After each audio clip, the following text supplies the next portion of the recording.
We live in a very, very divisive time right now. And the current climate says that if you disagree with any decision or any viewpoint I have, then you disagree completely with me, and I am completely wrong, and now you must hate me and must stop me. If there's an issue and you find out someone's on the other side of the issue, now all of a sudden they are the enemy, and your job is to stop them.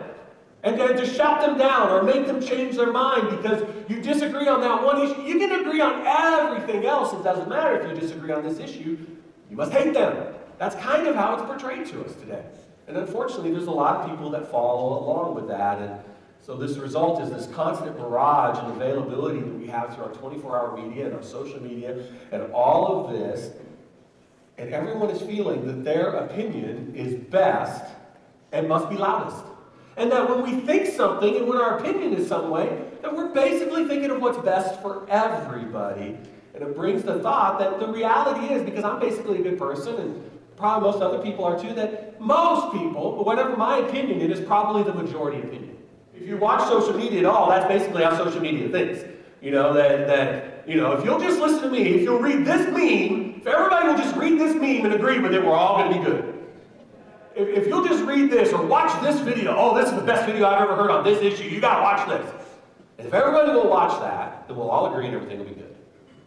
And that's what we see happening around us all of the time. And anyone that doesn't, anyone that refuses, anyone that won't watch that, anyone that won't agree with that, well, there's something wrong with them. They're just filled with hate, they're a bigot, they're wrong, they're this, they're that, they're closed-minded, they're intolerant, they're foolish, or worse, they're just flat evil.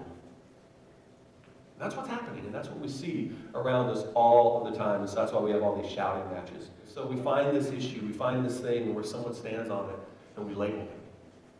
Conservative, liberal, Republican, Democrat, moderate, this, that. And we start labeling people, and then the name calling starts. And because you're this, then you must be that. You're a racist, you're a bigot, you're intolerant, you're liberal, you're evil, you're this, you're that. We start labeling and calling names. And then we'll just stoke the flames more and more. And instead of finding common ground and approaching each other with respect, ready to listen, we find the difference, and we just shout each other down. Instead of rolling up our sleeves to work together, we roll up our sleeves to fight. Well, I'm here to tell you today, it's okay to disagree. Did you know that? It's okay to disagree, even in your marriage.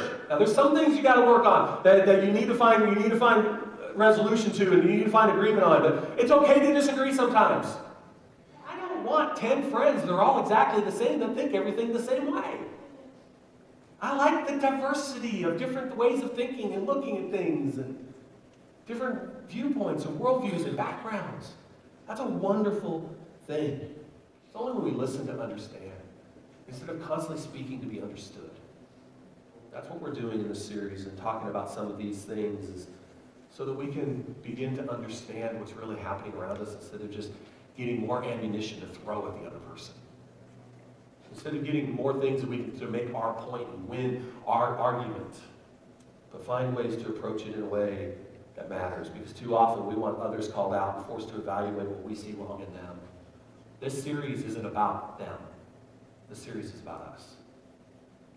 The series is about our heart, where we stand, how we see things, how we approach them, looking at ourselves and knowing why. And as I said, the Bible will be our guide, because see, we don't define God's position on issues, He defines ours.